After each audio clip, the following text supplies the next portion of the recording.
Hello and welcome to Tops of I'm William Lebowski. It has been a little while since we've seen each other, but here we go, coming to you with some brand new, well, we could put some air quotes on that, brand new content. Out of AMS2, Automobilista 2 released the F1 2022 car just the other week, and this was actually some footage of when they were doing the beta release, I guess is what we can call it. For their development cycle, the new thing that they're doing is they are making the content available early through Steam, their beta service. So you can, on Steam, you can either choose to run a beta build, a previous build, or the current build of a game, depending on what the developers have released to Steam. And going forward, Automobilista 2 is going to put the pre-build of the new updates, new content up early so that you can test them out, play around with them, and jump into them, which is kind of a nice change of pace to what AMS2 has done. Ryza has previously just kind of dropped new content and tweeted at you, hey, by the way, there's new content is available right now. Go get it on the workshop or in the store, whatever it may be. Or go update your game right now. You know, the content is available. And that is something that they've moved away from a little bit, giving you a little bit more time to get into the content. If you're one of those people that like to make videos, I know that that was probably one of your top 5 complaints about the sim, was that new content would just drop randomly, giving you very little time to cover it. And that had been a complaint of mine when I was making AMS2 content. It was nice to get just a fair shot compared to everybody else. You know, even the big names didn't necessarily always have a big heads up about what was going to be released when. So it was nice to just kind of be able to start at the same time, hit the ground running at the same time as everybody, and get a video out there quickly, which, you know, I was able to do somewhat successfully previously, but then again, at the same time, on the other foot, so to say, on the other hand, it's a little bit of a self-taxing way of getting content out, and so it kind of, unless you really want to grind AMS2 content, AMS2 new releases, it's not necessarily the most ideal way of going about making that content.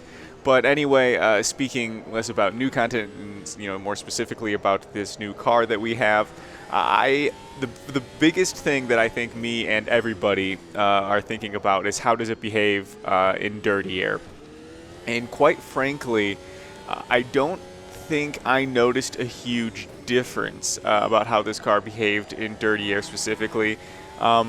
I did have trouble hanging on, and not in dirty air, but I did just have trouble with the way how rapidly these tires degraded. As you can already start to see, I'm sliding all over the place. I'm late in and out of corners.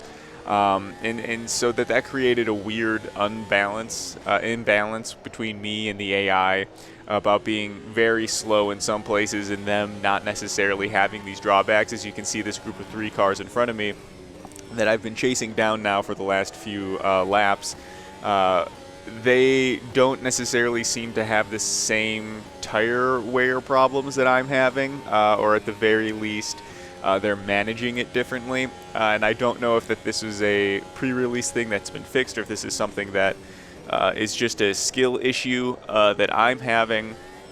But I feel like I can't get in, through, or out of corners nearly as fast as the rest of the AI in front of me.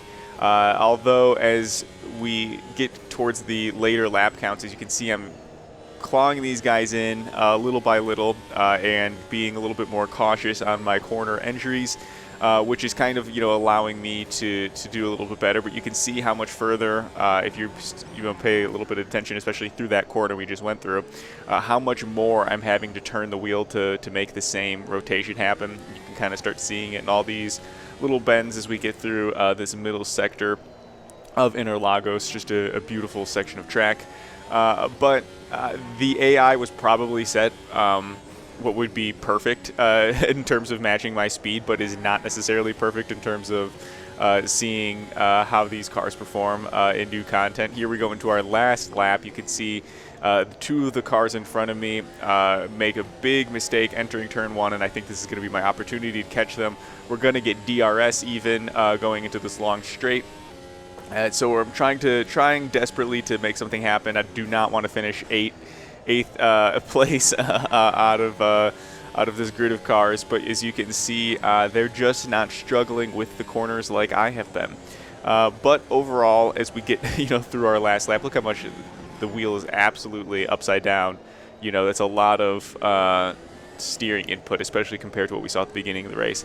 But this car was a ton of fun to drive. It is not actually something that I've driven since making this video, although it is one of those cars where I've been thinking, oh wow, like I left this race thinking, oh wow, I'm going to be playing AMS2 a lot more because I'm going to want to be driving this car a lot more. And in reality, I've been playing AMS2 some more, but in different random classes and cars and tracks and scenarios, which is kind of, in my eyes, the point of AMS2. But there is some good content out there in the form of this car, and I think I'll probably be diving into it a little bit more as the season goes. Thank you guys for watching, and we'll see you in the next one.